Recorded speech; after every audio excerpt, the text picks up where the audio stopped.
4 biggest mistakes sa pagbili ng bahay at paano maa-avoid ito. Hi, I'm Lena Goba, na owner ng mga real estate property. 2011 nung nag-start akong magpatayo ng kauna-unahang kong real estate property. Problema, nahirapan ako financial. Hindi ko akalain na mabilis palang maubos ang pera sa pagpapatayo ng property na nagdulot sa akin ng stress at sleepless night. Kaya ginawa ko, bukod sa regular job ko, nag-side hustle din ako. Nag-buy and sell ako para additional income. Napatapos ko naman yung property ko. Ito yung main ng Len Transient House na located dito sa Lucena City. Share ko na sa inyo ang 4 biggest mistakes sa pagbili ng bahay at paano ma-avoid ito. Mistakes number 1, walang sapat na budget. Maraming tao na katulad ko, bigla na lang nag-jump at na-inlove sa pangarap nilang bahay without thinking kung may sapat ba silang budget para dito. Para makaiwas, mag-set ka ng enough na budget para dito na hindi maaapektuhan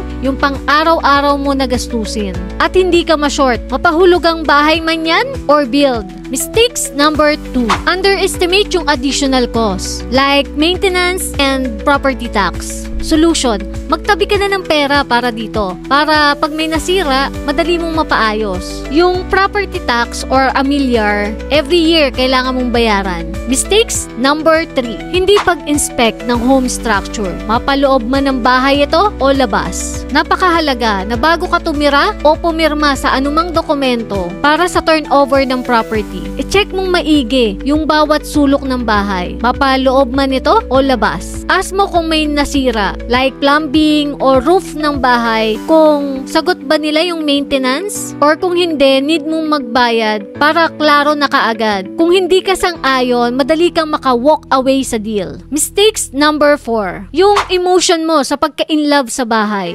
Ang nagkokontrol sa'yo, binabaliwala mo yung mga red flags na nakikita mo na, or overpay ka na dahil feeling mo perfect na talaga yung bahay para sa'yo. Solutions, stick to the budget at huwag mong hayaan makontrol ka ng emotion mo para hindi ka magsisi sa huli. Pinaniniwalaan ko na dapat may sapat ka na kaalaman sa pagbili o pagpapatayo ng real estate property para hindi sumakit ang ulo mo at makasave ka ng time at money. Kaya sinishare ko sa'yo lahat ng kaalaman ko at experience na rin. Matatagpuan mo rin ang perfect home para sa'yo. Kung may question ka or additional input, comment ka naman dito sa baba. See you on my next vlog.